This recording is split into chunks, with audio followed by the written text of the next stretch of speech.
चोला पहन करके, ये जो तुमको प्रेम पाठ का चोलना मिला हुआ है, ये ऐसे नहीं मिला है। ये प्रेम पाठ का चोलना पहिर कबीरुनाथ, ये प्रेम पाठ का चोलना तुम्हें पुण्य कर्मों से जो मिला हुआ है। तो नाचने का मतलब ये होता है कमर हिलाना नहीं है। कमर हिलाना नहीं है कि कमर हिलाओ, नाचो, करियो और कपड़े झिटको, उसको नाचना नहीं कहता। साहब कहते अच्छे कार्य करो, अच्छा व्यवहार करो, अच्छी वाणी बोलो, प्रेम भरी वाणी बोलो, प्रेम का कार्य करो, प्रेम के आचरण करो, प्रेम का व्यवहार सबसे करो, यहाँ तक के प्राणी मात्र से प्रेम का व्यवहार करो। तो कानिप दीन हो तास को, जो तन मन बोले साँच, जिसका जो शरीर रूपी चोलना, प्रेम का चोलना, भक्ति का चोलना, सदगुरु की भक्ति का चोलना, जो प्रेम का चोलना पहन करके जो नाचेगा, जो आचरण करेगा, कर्म करेगा, तो कहते हैं पानिप दीन हो तास को। ये प्रकृति कुदरत आपको जो है पानिप देगी, यानी रंग देगी, निखार देगी। वो क्रीम पाउडर से जैसे निखारा जाता है तो वो कलाई थोड़े दिन रहती है। हमने जो मेकअप हम लोग करते हैं, आप लोग जो मेकअप करते हैं क्रीम पाउडर लिपस्टिक लगा करके, और भाई लोग जो श्रृंगार करते हैं, तो ये पानिप है। पानिप का मतलब होता कलाई करना, यानी चमक लाना, जीवन में निखार लाना। थोड़ा हम साबुन से स्नान कर लेते हैं तो हमारा पसीना और सब धुल जाता है, तो नहाने के बाद कपड़े से जब चेहरा पोंछ देते हैं शरीर, तो शरीर में निखार आ जाता है, थोड़ा चेहरा बदल जाता है। नहाने के बाद बदलता है, बिना नहाए कुछ और चेहरा होता, और नहाने के बाद क्या हो जाता है? खिल जाता। नहाने के बाद चेहरा खिल जाता, गुलाब की तरह खिल जाता है, प्रसन्नता आ जाती है, थकान दूर हो जाती है।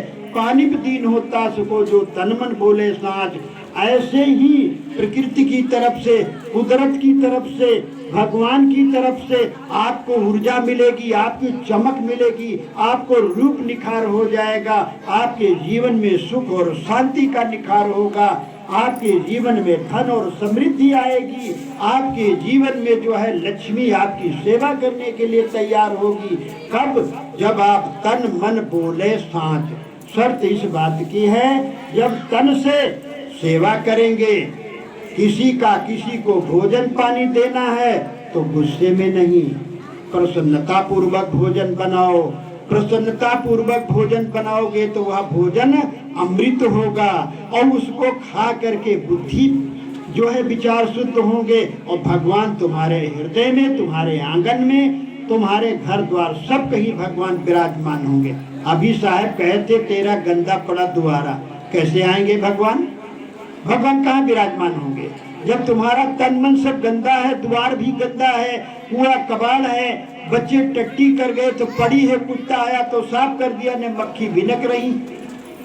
आप सोचिए पहले तो द्वार भी तुम्हारा गंदा है, तुम्हारे आचार विचार गंदे हैं, तुम्हारा व्यवहार गंदा है, तो कैसे हर कोने कलमश कसाएगी? जब हर कोने में हर जगह कूड़ा करकट है। ऐसे हमारा घर जो मानव जीवन है, तो इसमें जो कूड़ा कबाड़, विकार, क्रोध, गुस्सा, पाप, हिंसा की भावना, गाली गलौज, इधर ध्यान दो आप लोग। उधर तो आपकी बहनें सब जा रही, उधर की आप लोग देखती हैं, ध्यान दे, वो खा पी करके जा रही, थोड़ी उनको भी बैठा लो, आप प्रेम से बैठा लो, सबको बैठा लो, थोड़ा ध्यान दें। सत्संग में एक बात मैं और कह दूंगा, तार जोड़े रहिए, हम किस पर बोल रहे हैं। एक बात ध्यान दें, जब कहीं कोई सत्संग हो तो भक्तों को चाहिए कि वह भक्त अपने जो है सिपाही बन करके, बहन जी इधर बैठिए, बिटिया इधर बैठिए, थोड़ा इधर बैठ जाइए, इधर बिछाते हैं हम, थोड़ा इधर बैठ जाइए, आइए भाई साहब इधर बैठिए, इधर अपने को कष्ट, हम खड़े खड़े रहे। जो हमारे भक्त हैं वो ये काम करा करें, सिपाही का, ये चौकीदार का काम करें, ये सबको यथाचित स्थान पर बैठा लें। आप थोड़ा सुन लें, थोड़ा विचार, भाई साहब थोड़ा बैठ जाएं, थोड़ा विचार सुन ले संतों के। इस तरह यही भी भक्ति है, सेवा आप करें, ये करना चाहिए सबको। और हम सब कहीं ये कहते रहते हैं, यथा उचित आप सबको बैठाना चाहिए। हम भले ही खड़े रहें, हम भले ही ऐसे रहें, लेकिन दूसरों को दो बैठने के लिए उचित स्थान दो, कि थोड़ी देर सुन लीजिए, 10 मिनट थोड़ा सुन लीजिए, जरा सा सुन लीजिए। तो इस तरह आप पुण्य कमा लेंगे अपने जीवन में। कोई धन से पुण्य कर रहा है, कोई अपने संपत्ति से पुण्य कर रहा है, थोड़ा आप शरीर से सेवा कर दीजिए, शरीर से आप वाणी से अपने प्रिय वचन बोल करके दूसरों का मन प्रसन्न करिए, ये बहुत बड़ी सेवा हो जाएगी। दूसरों को बैठने की जगह आप दीजिए, गाड़ी में हो, मोटर में हो, आप कहीं भी कष्ट उठा ले, दूसरों को जो है आप यथास्थान बैठने के लिए आप बैठिए, माँ जी बैठिए, बहन जी बैठिए, दादा बैठ जाइए, मैं जवान हूँ, खड़ा रहूंगा। इस तरह तो आप सेवा ही कर रहे हैं, समझ लीजिए ये सेवा ही है। कहीं कार्यक्रम हो, पत्तल उठाने दौड़ लो, भोजन परोसने दौड़ लो, अपने बच्चों को सिखाओ, जाओ बेटा पानी परोस दो, जाओ बेटा पत्तल उठा लो, हम खुद ही उठाएं। तो देखिए पहले इस तरह जब आप सेवा करेंगे तो सेवा से ही मेवा मिलेगी, कहावत भी है, इसलिए बहुत जरूरी है। तो आइए हम सब लोग प्रिय वाणी बोले, क्रोध गुस्सा की वाणी न बोले। आप जरा सा बात विवाद करेंगे तो उलझन बढ़ जाएगी। कबीर साहब कहते बोलत बोलत बाढ़ बिकारा, सो बोलिए जो पढ़े बिचारा। साहब कहते कि ऐसा न बोलो जो बोलते बोलते बोलते विकार बढ़ जाए, उत्तेजना बढ़ जाए, क्रोध गुस्सा आ जाए, मार धर झगड़ा हो जाए। ये जितने मुकदमे चलते हैं दुनिया में सब गुस्से यानी वाणी के द्वारा चलते कि नहीं चलते? आप सब लोग समझिए, ये जितने धरती पर मुकदमे चलते हैं वो सब कैसे चलते हैं? हाथों से नहीं चलते हैं, पैरों से मुकदमे नहीं चलते हैं। ये मुकदमे क्यों फंसते हैं, क्यों जो है लोग दौड़ते हैं थाने तक? जीभ आगे आगे चलती है ना, जबान चलती है ना। मधुर होती तो जेल क्यों जाते आदमी, क्यों लोग जाते, क्यों सजा होती, क्यों ये सब? तो मुकदमे फंसते भी हैं तो जबान से, और मुकदमे अगर छूटते हैं तो वाणी से छूटते हैं। इसलिए सबसे पहले हम अपने वाणी वचनों को ठीक करें। ऐसी कड़वी वाली न बोल दे उत्तेजना भरी, जो पत्नी नाराज हो जाए, बच्चे नाराज हो जाए, उलझन में पड़ जाए, तो जब पत्नी नाराज हो जाएगी तो क्या करेगी? आपको समय से भोजन भी नहीं दे सकती, और भोजन देगी भी तो गुस्से में भोजन बनाएगी। मैंने कहा गुस्से में भोजन बनेगा तो वो अमृत के बजाय जहर हो जाएगा। बहनों ध्यान दे करके मेरी बातों को सुनिए, और जितने ये देवता भाई बैठे हैं इनको भी ध्यान देना है। अपने अपने घर में जाइए, अपनी देवियों को, तुम्हारे घर में सब दुर्गा लक्ष्मी है घर में, ये दुर्गा लक्ष्मी, इनको आप प्रसन्न रखिए। अरे बच्चों को शांत करो, इनको बैठाओ, अलग बैठाओ, तो प्रसन्न रखिए। जब घर की देवी नाराज हो जाएगी आप ध्यान दीजिए। अरे भाई मिट्टी पत्थर की आप लोग मंदिर बनाते हैं, और मंदिर में जो देवी बैठी है उसको प्रसन्न करने के लिए आप लोग क्या करते हैं?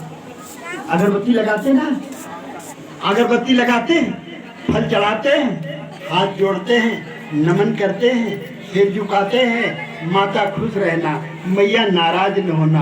अरे तो घर में मैया दैया न कहो, माँ को माँ कहो, पत्नी को जो है देवी कहो। अरे देवी आज क्या हो रहा है?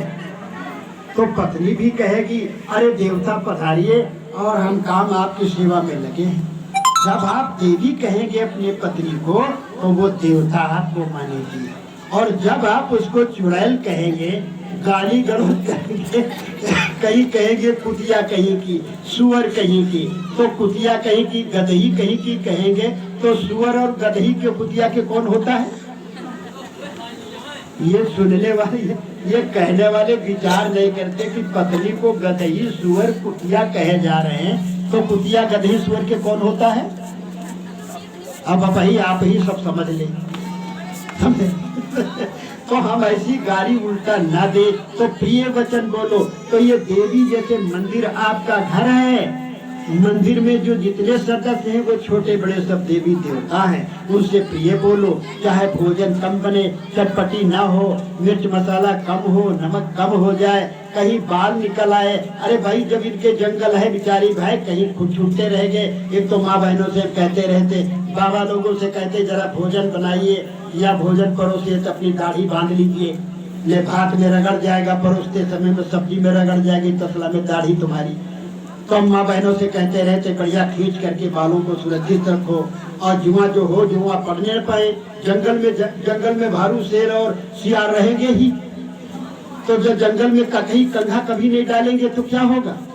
लेकिन आप लोग दिन तय किए हैं, किस दिन तेल डालना चाहिए, किस दिन बाल खींचना चाहिए, किस दिन लीपना चाहिए, किस दिन पोतना चाहिए। अगर ये कोई कह देता पंडित लोग अगर दिन बना दिए होते कि बेफे के दिन या मंगर के दिन कभी आपदस्त नहीं लेना चाहिए, तो चाहे पुरुष लोग मारते पीटते तो कहती जाओ आज बेफे है या सूख है, हम कैसे सोच कर दें। तो ये न करते क्योंकि दिन मुकर्रर किए। खैर अब शिक्षित हो गई माता बहने, तो रोज तेल लगा करके जाती हैं, अपने कहीं ऑफिस में जाती, पढ़ाई करने जाती और रोज तेल लगाती। ठीक है, तो सब दिन सफाई करिए, सब दिन जो है ठीक से रहिए, और सब दिन तो बढ़िया। हमने कहा कि भाई पवित्रता पूर्वक रहिए, पवित्र वाणी बोलिए। तो जो घर की जो देवियां हैं इनको खुश रखो, प्रेम की वाणी बोलो। कहीं से आओ, ऑफिस से आओ, कहीं से आओ, तो इनको खुश रखो। और जो देवताओं को भी तुम खुश रखो, प्रिय वाणी बोल करके, मधुर वाणी बोल करके। तुम्हारा पति शराबी है, गजेड़ी है, तो भी उल्टी सुल्टी बातें न कहो। ये कह दो देखो हम तुम्हारे लिए रात सुहाग की भीख मांगते हैं, तुम्हारे लिए रात दिन सोचते हैं कि देखो फला के पापा कब देर हो गई, अभी नहीं आए, अभी नहीं आए, अभी नहीं आए हैं। और हम धक धक हमारे दिल की धड़कन तेज हो जाती है, बीपी जो है वो बढ़ जाती है लोगों की। अगर 10 बजे कह दिए कि 8 बजे रात में आएंगे और 10 बजे गए, अगर नहीं भैया आया, नहीं पति आए, नहीं पिता आए, तो दिल की धड़कन तेज हो जाती है, यानी बीपी हाई हो जाती है, हाई होने लगती ना, दिल की धड़कन बढ़ने लगती। अभी नहीं आए, हाय दादा क्या हो। आप सोचिए घर की पत्नी क्या कहने लगती है। वो शुभ सोचती है, मंगल सोचती है, इसलिए सबको खुश करो। तो जैसे तुम घर की, जैसे मंदिर की देवी को खुश रखते हो, ऐसे घर तुम्हारा मंदिर ही है। सब लोग सुन ले हमारी बात को। तुम भले मंदिर में जाओ, देवी दर्शन करने जाओ, लेकिन घर में खुराफात करोगे, घर में तुम सबको परेशान करोगे, सताओगे, झगड़ा लड़ाई गाली गलौज करोगे, तो ये मंदिर के भगवान और ज्यादा नाराज होंगे तुमसे, तो वो खुश है नहीं रहने देंगे। ये ध्यान दीजिए पहले। तो मंदिर के देवी जब खुश रहेगी तो बढ़िया से भोजन बना करके, आज बदल करके वही दाल बनाएगी जो है, कहीं उड़द की बना दिए तो कहीं अपना कढ़ी बना दिए, तो कहीं अपना पकौड़ी बना दिए, तो कहीं कचौड़ी बना दिए, कहीं कुछ बना दिए। देवी खुश रहेगी।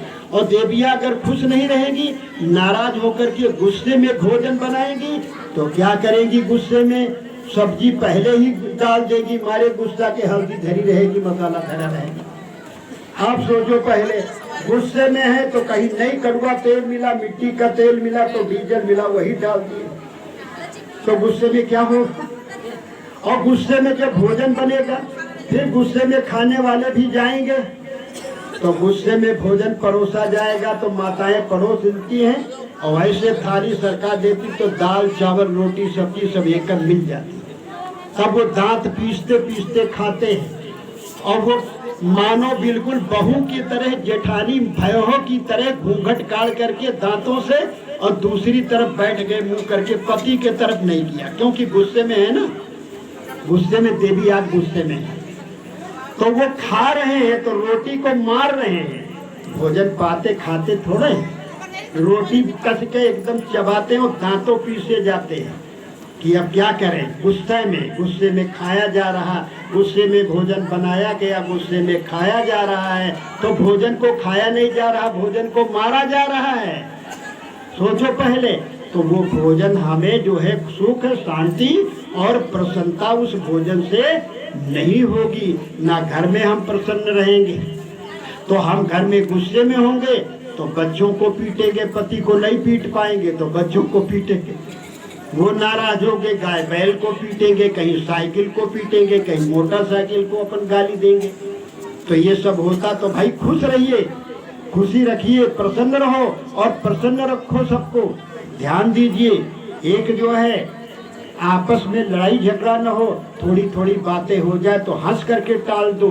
ऐसे नहीं होना चाहिए कि भाई घर में खुश रहो, हम आज थोड़ा टाइम भले हो जाए, लेकिन थोड़ा बोल रहे हैं तो ध्यान दीजिए, आप लोग ध्यान दीजिए। एक सास बहू में आए दिन झगड़ा हुआ करता था। नई नवेली सास बहू थी, उनको बहू को बच्चा होने वाला था, सास माँ से बनता नहीं था थोड़े ही दिनों में, आते आते तो सास बहू में जब बन नहीं रहा था, लेकिन सास जी क्या करती थी, सूरज नारायण महाराज, महतारी मैया मोरी, भगवान मेरे सूरज नारायण महाराज, हमरे पोता आ जाए, हमरे पोता आ जाए। आपके यहाँ नाती कहा जाता है, नाती कहो चाहे पोता कहो, बातें कहे। नाती हमारे यहाँ बिटिया की लड़की को, लड़के को कहा जाता है नाती, समझे। और लड़के को जो बच्चे होते हैं उनको पोती पोता कहा जाता है। तो अब वो रास्ता देख रही थी, हमारे पोता आ जाए, पूत का पोत आ जाए, तो क्या कहना है, भगवान भले नहीं हमसे बोलती है कोई बात नहीं, लेकिन ठीक से रहे भगवान, ठीक से जन्म दे दो। ये मना रही थी बेचारी सास, आप सोचिए पहले। तो इस तरह धीरे धीरे सास जो है, बहू को बच्चा हुआ, जब बच्चा हो गया तो कुछ दिन के बाद महीना भर बीता, 15 दिन बीते, महीना भर बीता, तो सास झांकती थी कि किसी दिन मुख देखने को मिल जाए, हमारा पोता कैसा है, देखे हमारे बेटे को पड़ा कि नहीं पड़ा, गोरा है कि नहीं है, नाक ठीक है, मुंह ठीक है, मुंह